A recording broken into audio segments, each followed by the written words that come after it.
Olá, pessoal, sejam muito bem-vindos para o webinário de julho, para os alunos dos cursos da coleção 5 Domínios do Desenvolvimento Infantil, dos cursos online. Então, esse webinário é para atender as perguntas que foram encaminhadas por alunos e ex-alunos desses cursos online. Eu preparei aqui uma apresentaçãozinha, né, levando em conta essas 4 questões. Vamos para a primeira questão. Essa primeira questão foi enviada pela Lu. Então, a pergunta dela é a seguinte: como é que a gente organiza os conteúdos no planejamento? Ela está com um pouquinho de dificuldade nesse sentido. A gente vai conversar aqui sobre, sobre essa pergunta aqui que a Lu enviou. A gente tem, gente, um curso presencial de planejamento, que é muito bacana, da Movimento Mirim, e eu ainda estou na construção, né, de trazer todos esses cursos presenciais, ainda estou tentando construir tudo isso para trazer para o formato online.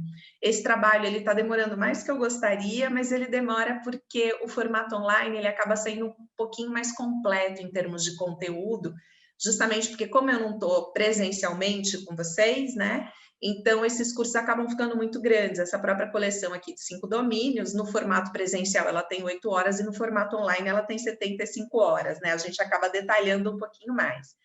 Então, eu vou pedir assim, desculpa para vocês se eu for um pouquinho superficial nessa resposta aqui, porque isso seria um curso aí de 8 horas no presencial e no formato online, esse curso vai ser maior ainda, né? Isso ainda não está pronto no formato online. Deixa eu ver se eu consigo clarear um pouquinho aqui as ideias de vocês, ajudar vocês aqui nessa dúvida aqui da Lu, combinado? Então, vamos lá, gente. Quando a gente fala de planejamento, a gente tem alguns passos que a gente deve seguir, tá? Na verdade, gente, assim, anterior a esses passos é o teu conhecimento a respeito do currículo da instituição onde você está atuando, tudo bem? Então, isso é importante. A gente tem que entender o currículo, ele tem uma série de questões que ele vai passar aqui para a gente, né? Desde o tipo de abordagem daquela instituição, questões assim, a proposta pedagógica daquela instituição, quer dizer, tudo isso tem que estar bem costuradinho, tudo bem? Então, na hora que você construir o seu planejamento de ensino, isso tem que estar costurado com o currículo da instituição. Isso também tem que estar costurado, a gente vai falar aqui, a gente vai escolher um grupo etário aqui para conversar, mas isso tem que estar costurado com o grupo etário anterior, com o grupo etário posterior. Se a tua instituição divide as crianças não por grupos etários, mas sim por níveis de aprendizagem, isso também tem que estar conversando com os demais níveis de aprendizagem. Então, eu vou passar aqui para vocês um apanhado geral, né? Uma vez que, enfim, eu não vou atender exatamente a instituição onde vocês estão, aqui é uma ideia, e aí, a partir dessa ideia, eu imagino que vocês se inspirem aí para fazer todas as adaptações necessárias para a realidade de vocês, tá bom? Então, vamos lá. Os passos no planejamento de ensino são o seguinte: primeiro, a gente tem que responder essa pergunta aqui: para quem que eu vou ensinar? Então, eu tenho que entender qual é o grupo que eu estou atendendo, né? Qual que é o perfil dessas crianças, né? Desde o perfil cultural mesmo, porque eu preciso respeitar as atividades que eu vou propor para essas crianças, elas têm que conversar com o universo no qual essas crianças estão inseridas. Se eu estou atendendo, por exemplo, crianças indígenas, é uma cultura totalmente diferente, então eu preciso adequar todas as estratégias de ensino àquela cultura, né? Se eu estou atendendo crianças que, de repente, estão no interior do Brasil, né? Então, tem toda uma linguagem que eu vou adaptar para aquela situação, todas as referências culturais têm que levar em conta a situação cultural dessas crianças, né? Eu tenho que pensar na idade desse grupo etário, eu tenho que pensar no grupo etário dessas crianças, no nível de aprendizagem delas. Então, eu vou fazer um mapeamento a respeito desse grupo que eu estou atendendo, tudo bem?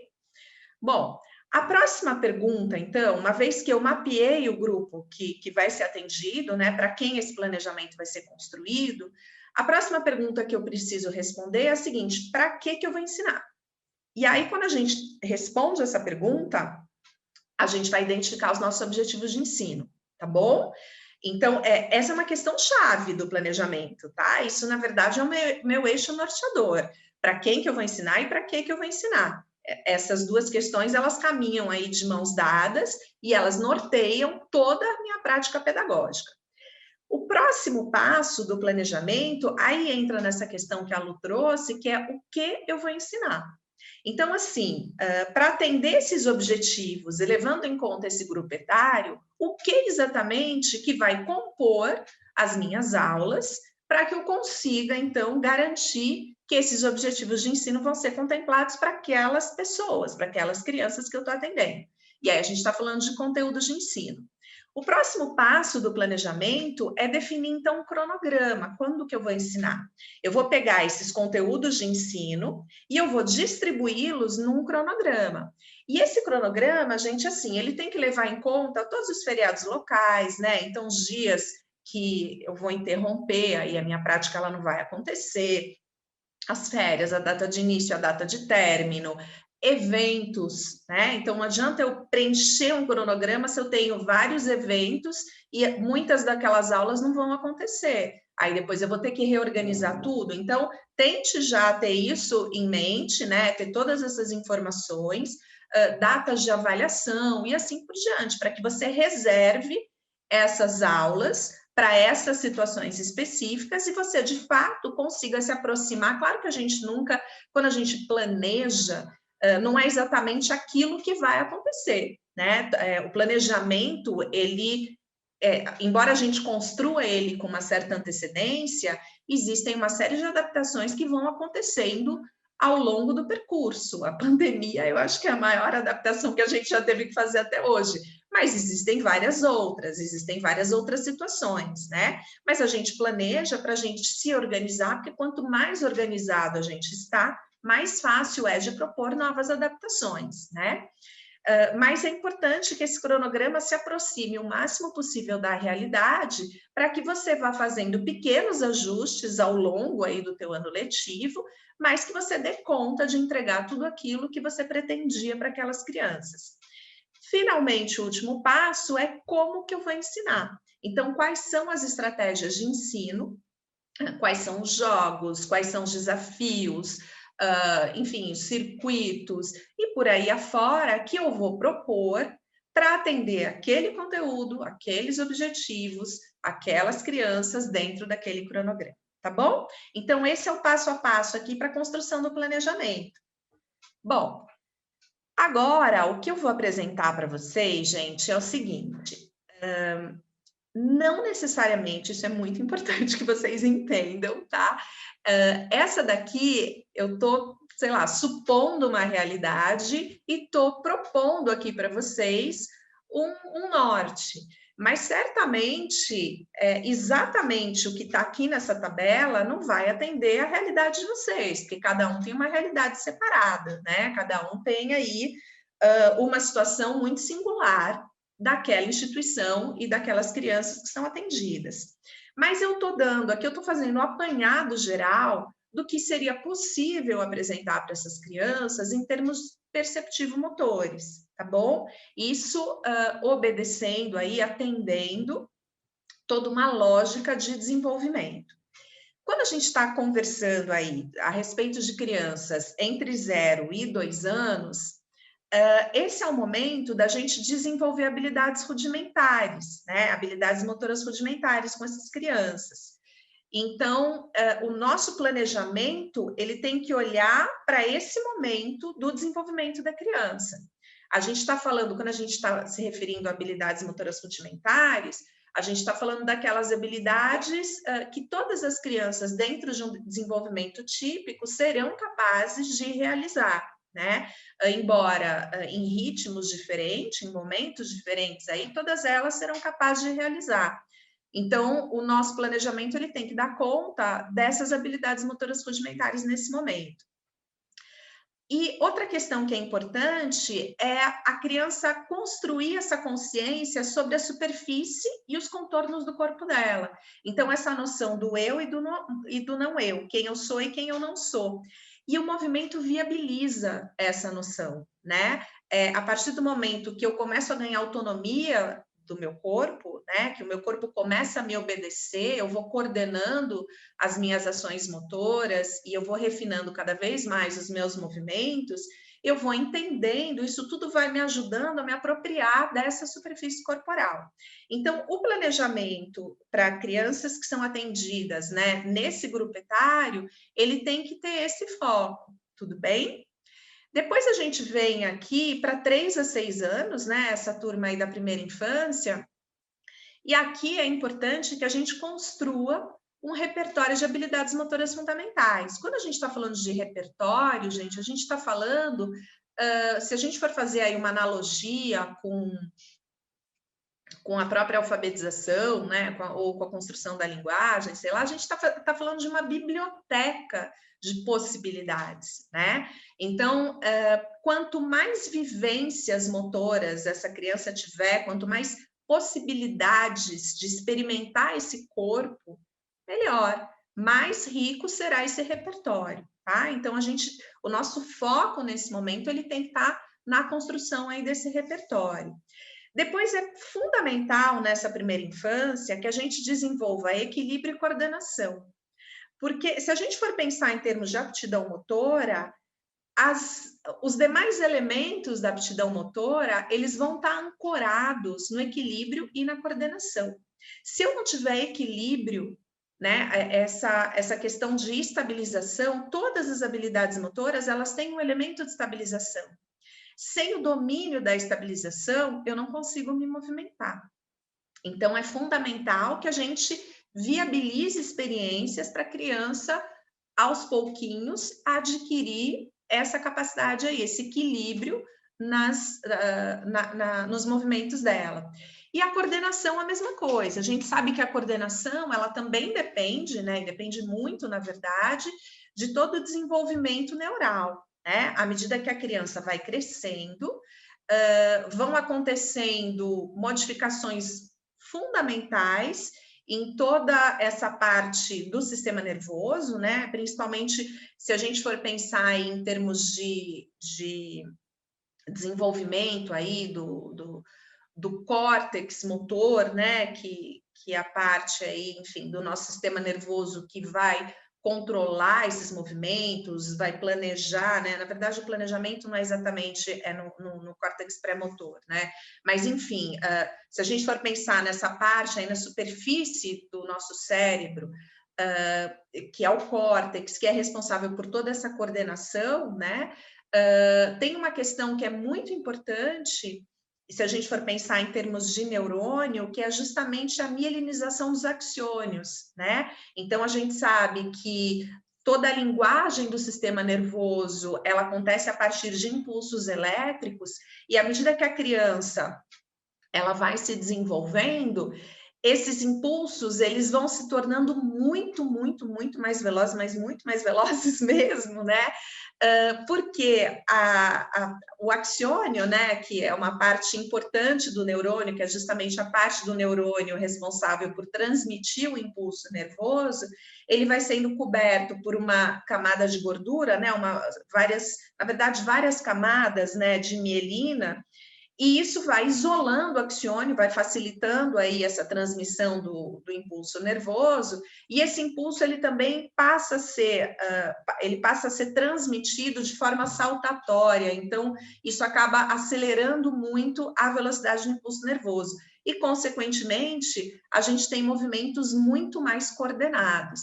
Então a gente sabe que isso depende sim do desenvolvimento do sistema nervoso, mas isso também é muito importante que a criança tenha a oportunidade de experimentar esse corpo, porque à medida que essa criança vai experimentando esse corpo, usando esse corpo, ela também vai tornando esses movimentos mais coordenados, tudo bem? Outra questão que é super importante aí quando a gente pensa nesse grupo etário entre 3 e 6 anos é construir a consciência da dissociação dos grandes segmentos corporais. Gente, a criança até os 2 anos, esse corpo dela, ela começa a construir essa superfície do corpo do que ela é e do que ela não é. Então, ela vai entendendo esse contorno do corpo dela. Entre 3 e 6 anos, ela vai dissociando esses grandes segmentos, né? Então, ela vai dissociando principalmente a cabeça, os membros superiores, os membros inferiores e o tronco. Isso tudo vai acontecendo à medida que ela vai usando esse corpo. conhecimento das direções espaciais, né? Então, o que é frente, o que é atrás, o que é em cima, o que é embaixo, o que é dentro, o que é fora. É a partir das experiências dela com o próprio corpo dela que ela vai se apropriando desses conceitos todos e ela vai organizando esse corpo dela no espaço. E depois organizar esse corpo no espaço e desenvolver a lateralidade, que é essa consciência que a criança passa a ter começa lá em torno de 4 anos, mas isso vai se consolidar mais ou menos entre 6 e 7 anos, que é a noção que os dois lados do corpo dela, embora eles sejam iguais, eles conseguem se mover de forma independente um lado do outro, e isso é muito importante para que ela vá refinando cada vez mais os movimentos dela. Então, esse é o retrato, né, do que a gente do que é indicado trabalhar e o que é possível trabalhar com esse grupo etário de 3 a 6 anos em termos perceptivo-motores, tudo bem? Aqui seriam, então, os nossos objetivos, o que eu estou propondo para vocês. Claro que vocês vão fazer as adequações, né? Eu estou batendo muito nessa tecla, para que vocês não simplesmente peguem essa tabela e reproduzam na realidade de vocês, porque pode não atender a realidade de vocês, tá bom? Mas é uma sugestão aí, e daqui vocês conseguem arborizar tudo que vocês precisarem. Se a gente estiver falando aí 7 a 10 anos, né? O que é possível de ser trabalhado com essas crianças, na hora que eu for programar aí, enfim, tudo que eu pretendo organizar para essas crianças. Então, primeiro, aquelas habilidades fundamentais que a criança adquiriu na primeira infância, de 3 a 6 anos, a gente agora pode combiná-las. Então, a criança começa a construir as frases motoras. Ela vai combinando uma habilidade com outra habilidade. Eu sempre dou esse exemplo aqui do correr mais saltar, né? Então, se a gente está com criança pequenininha, de 3 a 6 anos, o que acontece? Elas correm, elas interrompem a corrida e depois elas saltam. Na hora que elas passam para a segunda infância, essa corrida auxilia elas não interrompem, elas somam, elas, na verdade, não é que elas somam, elas integram uma coisa a outra. Então, elas usam a propulsão da corrida para se propulsionar no salto. Você não vê essa interrupção aí, né? Isso dá para fazer, dá para a gente pensar em qualquer habilidade motora. Então, por exemplo, o arremessar mais o saltar.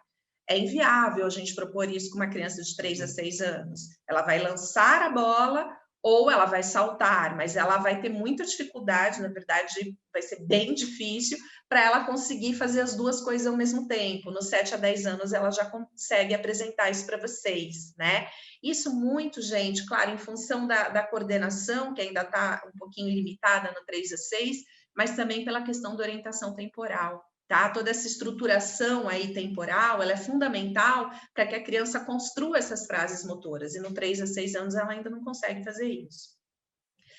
Bom, em termos de aptidão motora, se lá no 3 a 6 a gente estava trabalhando muito equilíbrio e coordenação, agora a gente consegue dar foco para agilidade, velocidade e potência. A criança aqui agora ela consolida a lateralidade, então vocês vão observar que as crianças, elas... Ontem mesmo eu estava vendo uma aula, avaliando uma aula de um professor, e ele estava propondo um salto antero-posterior, um salto alternado antero-posterior. A gente chamava, quando era criança, de politamanco, eu não sei como é que vocês chamam, né? E para crianças pequenas, e era muito engraçado, porque você observava que elas ficavam saltando com os dois pezinhos ao mesmo tempo no lugar, né? Elas não fazem essa alternância de segmentos. Isso para criança pequena, ela não te entrega ainda. Agora, nos 7 a 10 anos, ela entrega, porque como ela consolidou a lateralidade, ela consegue mover os dois lados do corpo dela de forma independente, tudo bem? É interessante agora a gente começar a promover essa ideia de direcionalidade, que é, na verdade, a projeção da lateralidade no espaço, tá? Elas desenvolvem agora a noção de profundidade, que até os 4 anos de idade era muito imprecisa, com 5, 6 anos a criança começa a ter um pouquinho mais de noção, e aí nessa segunda infância é importante que a gente consiga, de fato, estabelecer essa noção de profundidade, que é a consciência a respeito de quão longe as coisas estão do meu corpo, tá? Então, como eles vão estruturando toda essa noção espacial, isso tudo vem nesse pacote. E aí, importantíssimo, que é se apropriar do ritmo das ações corporais, né? Então, essa estruturação temporal, ela vai amadurecendo. A partir de 11 anos, a gente agora pode começar a especializar essas habilidades motoras, então, tudo aquilo que foi combinado, agora eu especializo. Além da aptidão motora, ter um olhar voltado também para a aptidão física, consolidar a direcionalidade, o esquema corporal, que é a consciência de todas as partes que compõem o meu corpo, a orientação espacial e a estruturação temporal. Então, esse grosso aqui que eu estou passando para vocês, eu acho que é bacana essa tabela para que vocês arborizem, né, todas essas informações aqui que eu passei para vocês, e para que, enfim, a partir daqui, que isso aqui seja o ponto de partida para vocês refletirem a respeito dos objetivos pedagógicos de vocês, tá bom? Pessoal, como essa pergunta é uma pergunta que foi enviada pela Lu, e eu sei que ela atende crianças pequenas, né? E claro, não é um curso de planejamento esse aqui, enfim, é um webinário só para atender às questões que vocês trouxeram aqui. Eu vou fazer um recorte, né? Porque ela me perguntou a respeito de conteúdo, como organizar os conteúdos. E a gente ainda está aqui nos objetivos. Então, eu vou fazer um recorte, e eu vou pegar aqui esse grupo etário de 3 a 6 anos, e eu vou propor para vocês a mesma coisa, uma ideia, tudo bem? Não sei se atende à realidade de vocês, mas é só para vocês entenderem, um ponto de partida, né? Eu vou propor aqui alguns conteúdos para serem trabalhados com esse grupo etário de 3 a 6 anos para atender esses objetivos. Então, vamos supor que esse aqui é o norte do meu planejamento, meu, Cláudia, tudo bem? Vou pegar aqui as minhas crianças de 3 a 6 anos e, a partir desses objetivos, eu vou construir conteúdos de ensino. Sempre que eu vou, e isso é uma coisa que eu gosto de fazer, né? Eu vou pensar aqui num planejamento onde eu vou trabalhar com habilidades motoras, né?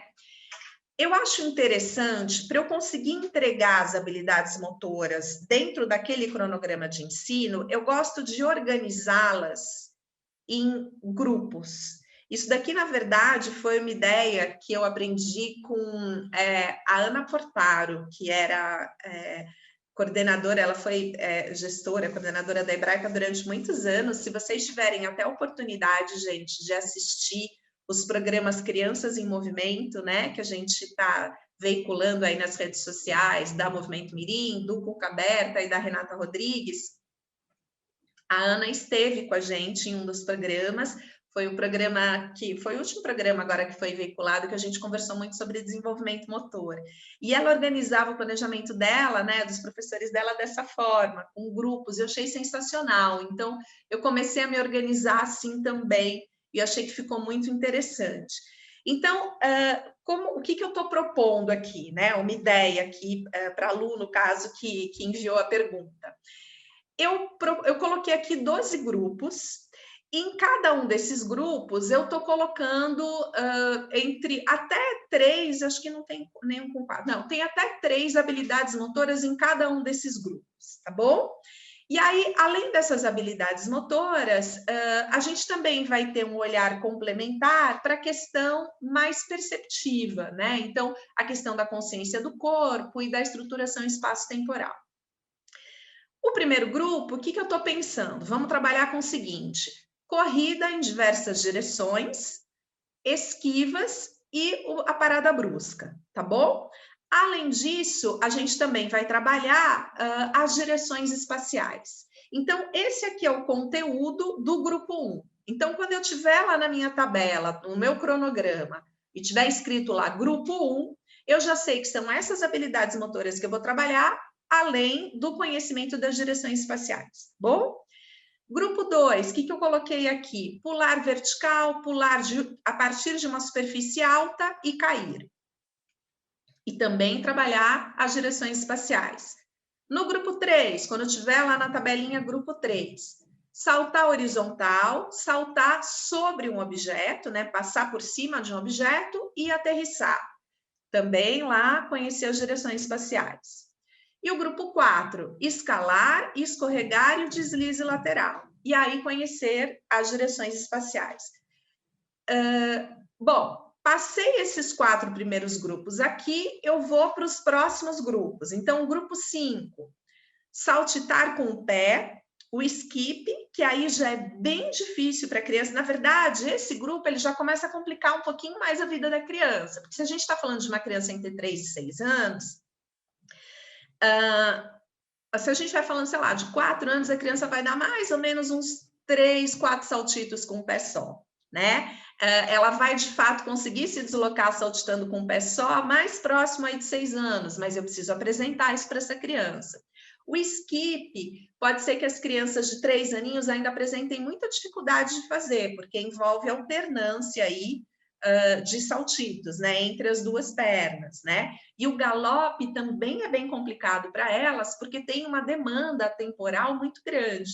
Então, a gente vai apresentar, sabendo que, assim, as crianças, a partir de 5 anos, elas vão conseguir entregar para a gente, mas é possível que as crianças entre 3 e 4 anos, elas façam uma vez, mas não consigam fazer várias habilidades motoras sequenciais na hora de apresentarem isso para a gente. Mas a gente tem que apresentar, né, propor a experiência para que elas organizem aos pouquinhos o corpo delas para isso, tudo bem? Além dessas habilidades motoras, se eu estou falando do grupo 5, o que eu estou propondo? Organizar o corpo no espaço e o desenvolvimento da lateralidade, tá bom? Lá no grupo 6, o que eu vou propor? Equilíbrio dinâmico em superfície estreita, equilíbrio dinâmico em superfície instável e equilíbrio estático com perturbação. Vocês vão observar, gente, que assim, eu não vou reservar um grupo só para equilíbrio estático, porque a criança entre 3 e 6 anos, ela ainda não tem o que a gente chama de esquema postural, que é a noção de todos os pedaços que compõem o corpo dela, representado aí no cérebro dela. Essa construção vai acontecer ao longo da primeira infância, mas ela se consolida na segunda infância. Então, essas posições estáticas com redução da base de apoio, para uma criança de primeira infância é muito difícil de ser feito. É mais fácil para elas trabalharem com equilíbrio dinâmico, porque no momento que elas estão começando a perder o controle do corpo, elas aparece uma outra base de apoio para reorganizar o corpo delas. Então, essas posições, por exemplo, sei lá, apoiar-se em um pé só, esse tipo de coisa, entre 6 anos, mais ou menos, que a criança vai conseguir permanecer nessa posição por um tempo mais prolongado. Então, é por isso que o foco aqui é muito interessante para a gente trabalhar com equilíbrio dinâmico. O equilíbrio instável, o que eu estou propondo? Equilíbrio instável com perturbação. Então, por exemplo, você deixa, sei lá, a criança sentada num tapete, num colchão, e você provê uma certa perturbação nesse material, e ela tem que se manter equilibrada nesse material, ela se desequilibra e retoma o equilíbrio. Aí é bem interessante para ela, tá? Isso elas dão conta de fazer. Isso, né, o grupo 6, mais organizar o corpo no espaço e desenvolver a lateralidade. Grupo 7, o que eu estou propondo? Puxar, o empurrar e o pendurar. Mais organizar o corpo no espaço e desenvolver a lateralidade. Grupo 8, girar, virar e rolamentos, para frente, para trás, lateral. Mesma coisa, mais organizar o corpo no espaço e desenvolver a lateralidade. Os últimos 4 grupos, além das habilidades motoras, a gente vai trabalhar com construção da consciência, da dissociação dos grandes segmentos corporais. Então, no 9, em termos de habilidade motora, a gente vai começar a colocar essa criança na posição invertida. As crianças na primeira infância, elas gostam muito, principalmente a partir dos 5 anos, dá para fazer, desde que você apresente, consiga prover bons apoios para essa criança, tá? Então, apoie as mãozinhas dela no chão e os pezinhos, por exemplo, num banco, depois dá para tirar um dos pezinhos do banco, pode ser o pé na parede. Apresente já o mundo para essa criança, ao contrário, de cabeça para baixo, mas a gente ainda não está falando de uma paradinha de mão. Paradas de mão, a partir de 6 anos, elas começam a aceitar fazer com bastante apoio e em torno de 7 anos, mais ou menos, a criança já faz. Na verdade, tem crianças de 6 anos que faz, né? Mas eu estou pensando aqui num grande grupo, né? Agora, elas adoram fazer. Se você conseguir colocar bons apoios para ela, apoiar a barriguinha sobre o colchão, você auxiliar, né? Utilizar a parede, utilizar os plintos de espuma e a criança, ela apoia a barriguinha lá, aí ela coloca a mãozinha no chão e depois ela vai elevar as pernas. Isso tudo dá muito certo, elas gostam muito, tá? Então, é aí que eu estou me referindo quando eu falo de posição invertida, a esse tipo de prática. Depois, no grupo 10, lançar, agarrar e rolar a bola. No grupo 11, chutes. E no grupo 12, volear e rebater bolas paradas. Tudo bem? Então, esses conteúdos eu estou propondo, certamente, de acordo com os objetivos de ensino de vocês, existem vários outros conteúdos possíveis. Percebam que eu fui tentando costurar uma semana na outra. Então, na verdade, eu começo aí com habilidades locomotoras, aí depois começa com habilidades locomotoras amarradas aí com equilíbrio dinâmico, depois habilidades estabilizadoras, né? Por exemplo, puxar, empurrar, pendurar, enfim, que tem uma demanda aí de uma apreensão, porque aí eu estou trabalhando o tônus dessa mão, para depois, então, eu começar, né? As próprias posições invertidas, eu trabalho muito tônus dessa mão, para depois, então, eu começar com atividade de manipulação.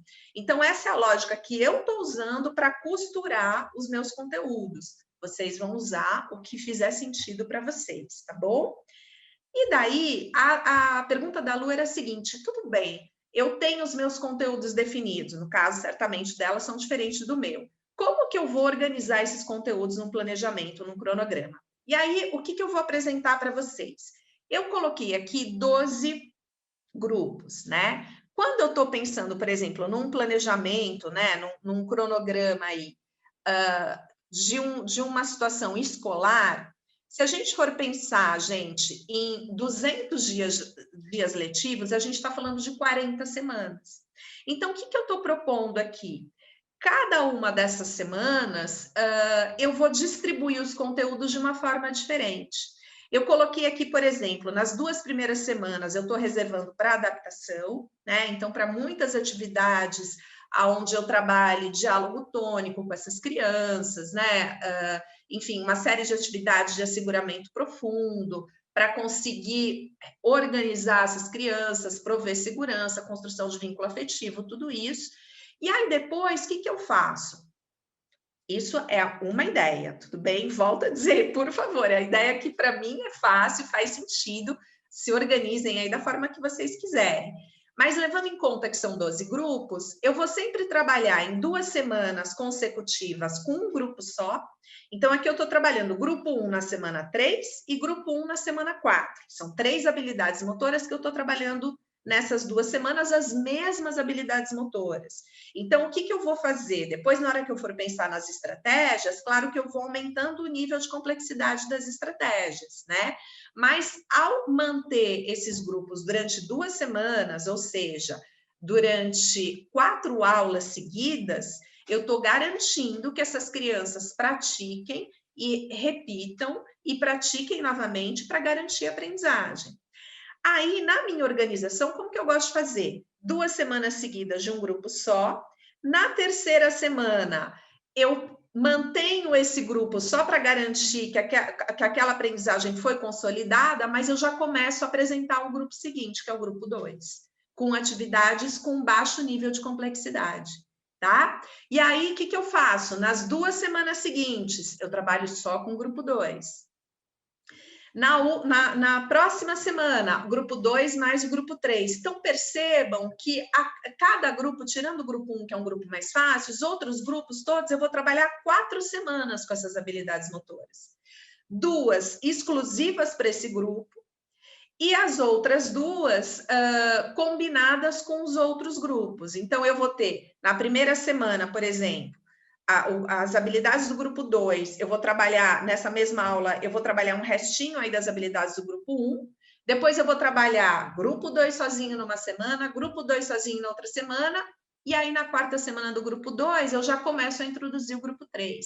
Eu vou fazendo tudo isso, vou passando aí por todas as 40 semanas, no meio do caminho, né? Por exemplo, na semana 21 aqui, quando eu já trabalhei com as crianças, os 6 primeiros grupos, eu reservo essa aula para rever, essa semana, para rever esses 6 primeiros grupos, e aí depois eu começo do grupo 7 até o grupo 12, e aí eu reservo aí a última aula para fazer uma revisão do grupo 7 ao grupo 12.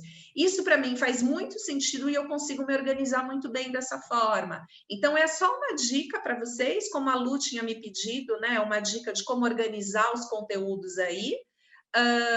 Isso aqui para mim faz sentido, né? Eu consigo, a partir daqui, dessa organização dos conteúdos dentro de um determinado cronograma, a partir daqui, então, eu vou para os meus planos de aula, que é pensar em cada uma dessas aulas, o que exatamente que eu vou propor em termos de estratégia.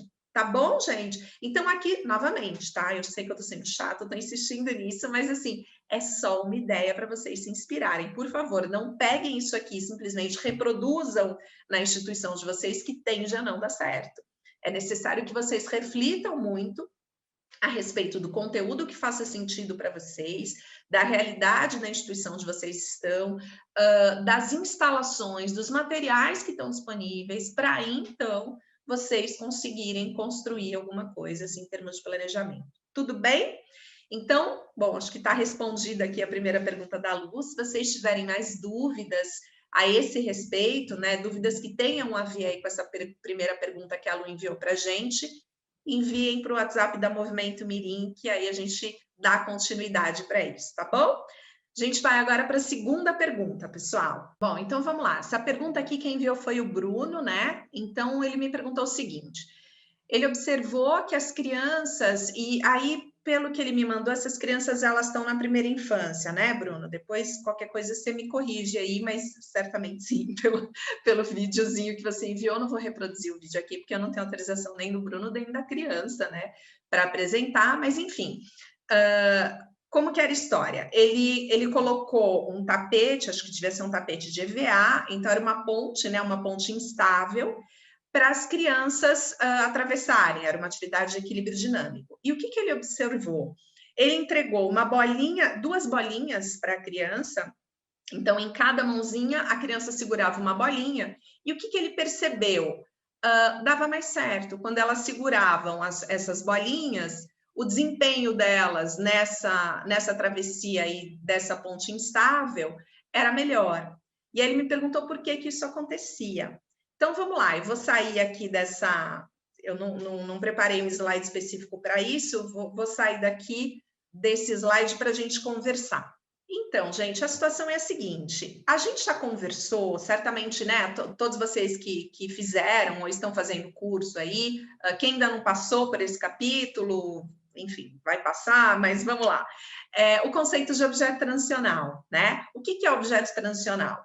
É um determinado objeto que, no momento que o principal cuidador daquela criança se ausenta e ele não está presente naquele momento, e a criança está passando por uma situação onde ela não está totalmente confortável, ela transfere para aquele objeto toda essa sensação de amparo, de colo, de proteção que esse cuidador passa para ela.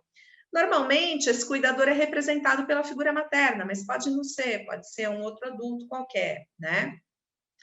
E aí, isso explica por que as crianças gostam tanto de paninho, de chupeta, aquele bichinho de pelúcia que ela não desgruda, isso tudo é objeto transicional. Ele é necessário quando a criança não se sente totalmente confortável no ambiente, né? Ela transfere aí para esse objeto essa sensação de conforto e de amparo.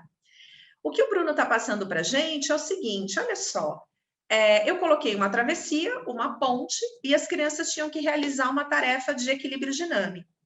Pessoal, quando a gente fala de ensino, o ensino, na verdade, é tirar a criança da zona de conforto dela.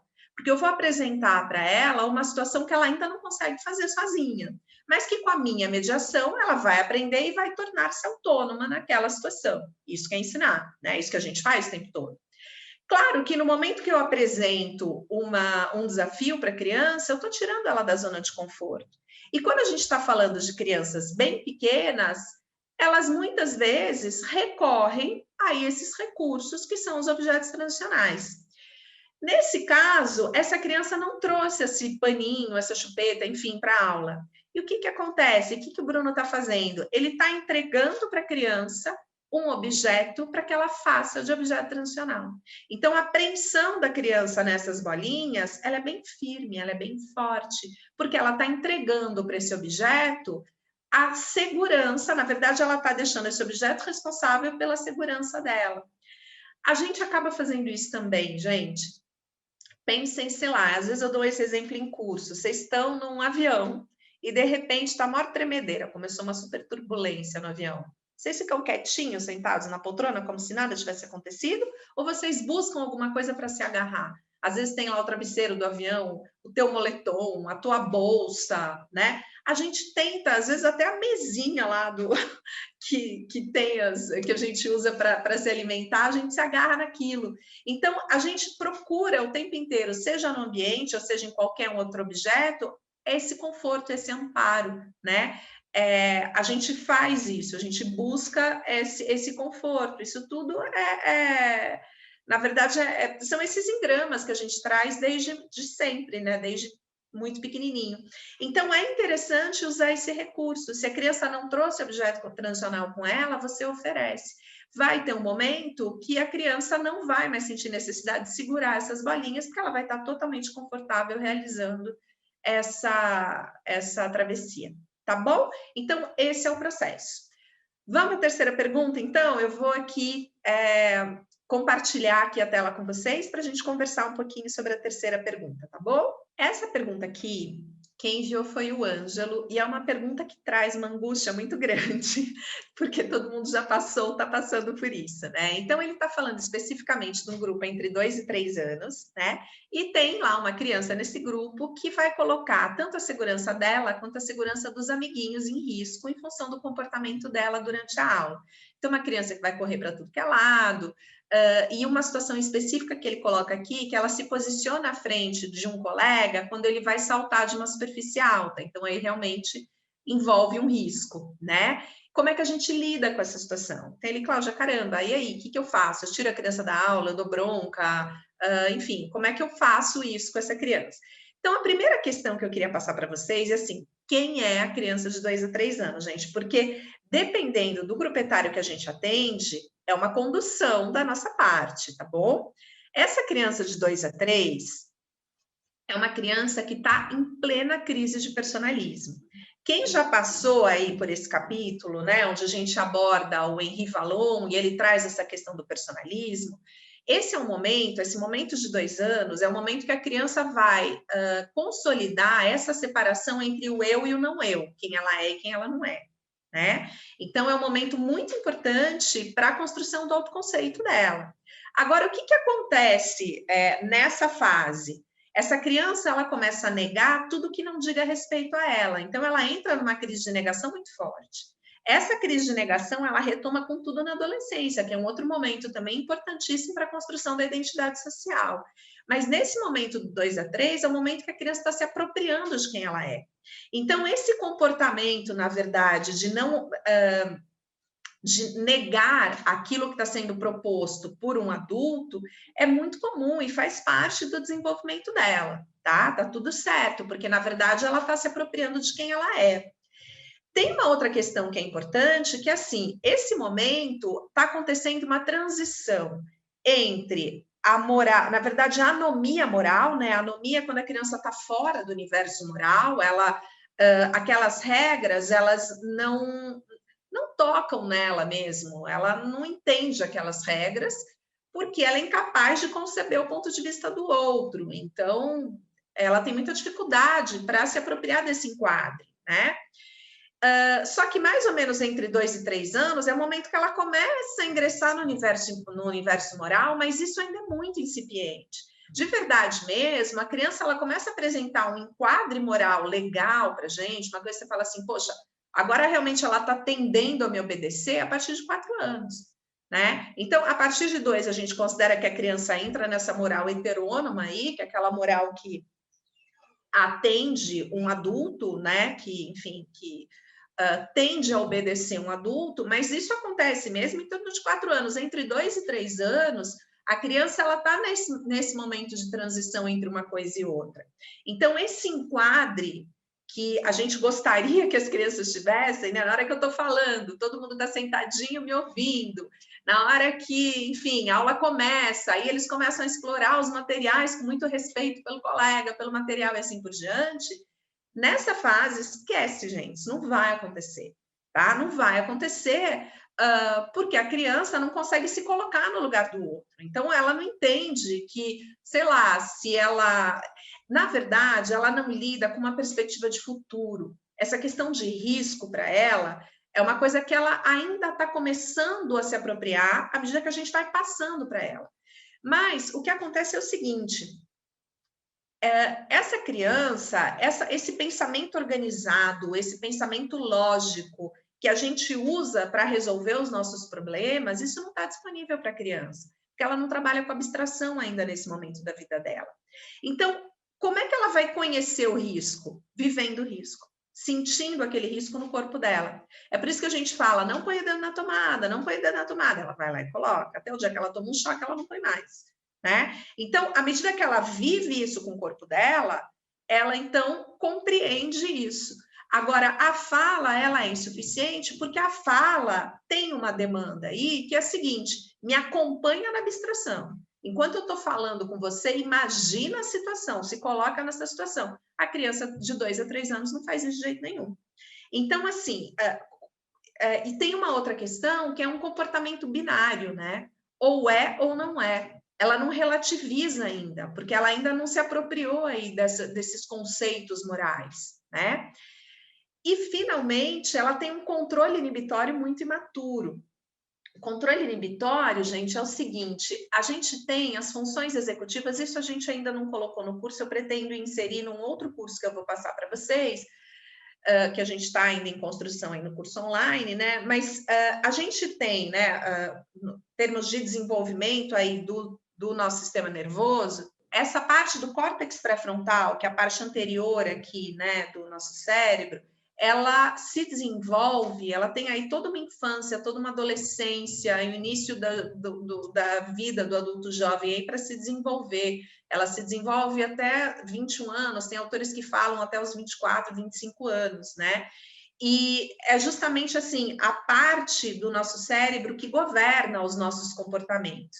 O controle inibitório é uma dessas funções desse sistema executivo, que é a capacidade que a gente vai ter de interromper alguma coisa que a gente tinha planejado. Então, de frear o nosso... a nossa iniciativa, né? Você teve iniciativa para fazer alguma coisa, você tinha planejado alguma coisa e você interrompe isso no meio do caminho. A criança pequena não tem isso ainda. Esse controle inibitório ele ainda está muito, muito imaturo. Então, todo esse caldo aí, o que resulta? Resulta num comportamento social com uma série de inadequações ainda e precisando muito ser modulado por um adulto, né? E aí, como é que a gente organiza a nossa prática, então, levando tudo isso em conta? Tem algumas dicas que são interessantes, que a primeira dica é a seguinte: espera longa não dá certo, né? Essa orientação temporal, esse trabalho com o futuro, espera que daqui a pouquinho você vai conseguir fazer isso, num curto espaço de tempo, a criança está começando a se apropriar disso, mas se a gente for pensar num tempo muito prolongado, como ela não trabalha no campo de abstração, não trabalha com uma perspectiva de futuro, ela não consegue esperar, ela quer, ela faz. Né? Então, nessa aula, não adianta eu colocar todas as crianças sentadinhas, enfileiradas, e pegar uma por vez para fazer um salto. Ela quer fazer. Essa contenção dela parada, se a criança ficar parada esperando todos os amigos fazerem, é porque ela não está interessada. Essa passividade dela que tem que te incomodar.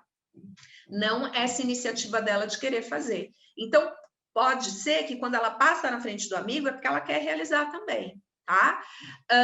Então, o que eu preciso fazer? Eu preciso estruturar um ambiente que seja seguro para as crianças explorarem. Esqueçam aquela aula bonitinha, todo mundo sentado, agora todo mundo levanta, agora todo mundo salta. Isso não existe para esse grupo etário. Eu preciso ter, eu vou apresentando a rotina para as crianças aos poucos. Então, o que é importante para essas crianças? Por exemplo, no início da aula, se a gente conseguir organizá-las em roda, todas sentadinhas, e a gente fizer uma apresentação muito rápida, né, das crianças, explicar o que a gente vai fazer, mas de uma forma muito rápida, tudo bem.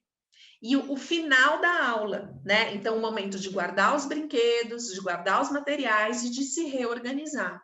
Durante a aula, no percurso da aula, aquele ambiente tem que estar preparado para que ela explore.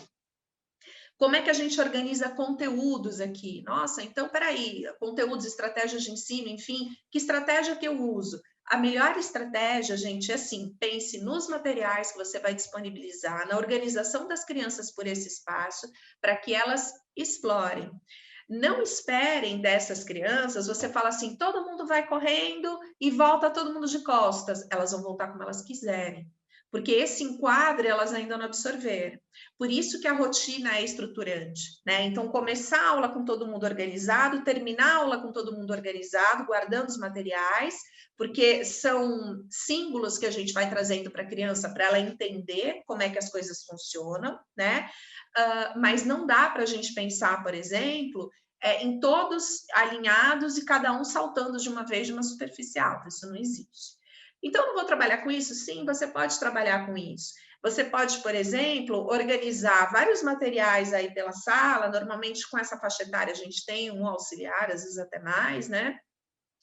Esse auxiliar observa essas crianças interagindo com os materiais, para que as crianças, claro, não se coloquem em risco ou não coloquem o colega em risco, né, nesse momento da aula. E esses saltos você vai atendendo uma de cada vez, mas sem que as outras aguardem, que as outras estejam interagindo, estejam com possibilidade de se movimentar, né? E aí você vai atendendo de forma individual as crianças nesses saltos, aí dá para fazer.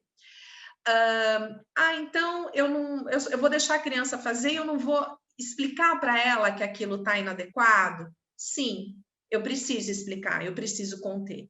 Então, eventualmente, se essa criança está, por exemplo, numa situação de destruir material, de pegar o material e bater com o material no amigo, alguma coisa assim, eu preciso conter. Nesse momento, eu seguro o material e falo para a criança, não pode bater no amigo.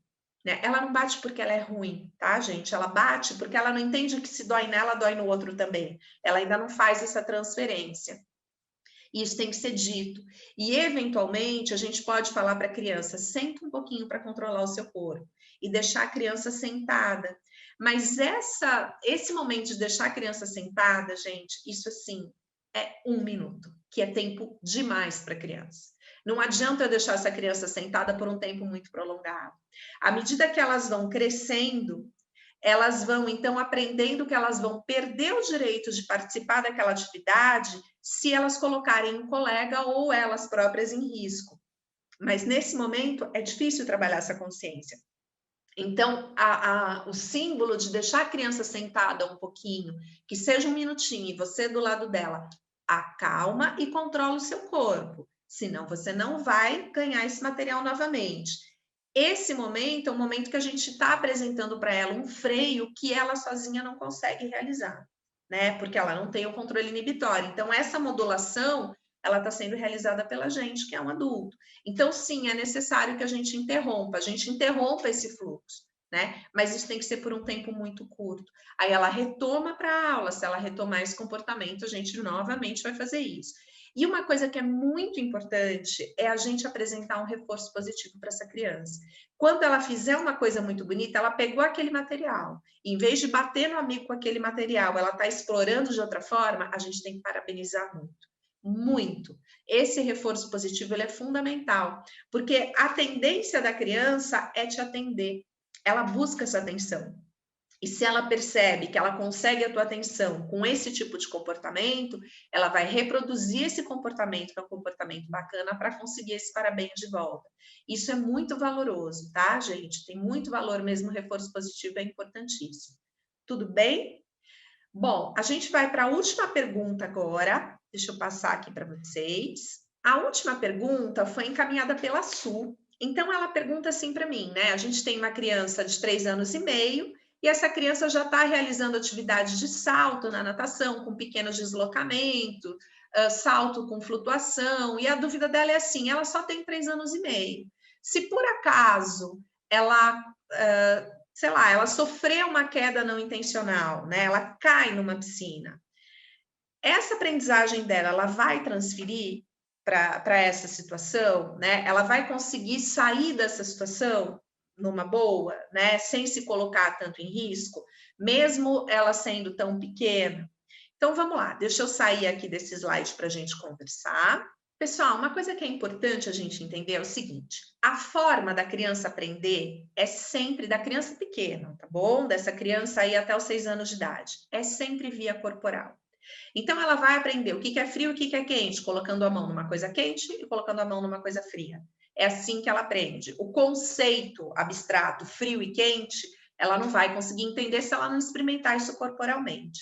Então, assim, se essa criança de 3 anos e meio está experimentando corporalmente, saltar na piscina, ficar na flutuação, saltar na piscina, realizar pequenos deslocamentos, sim, a chance dela transferir isso numa outra situação, onde existe uma queda não intencional, é muito grande.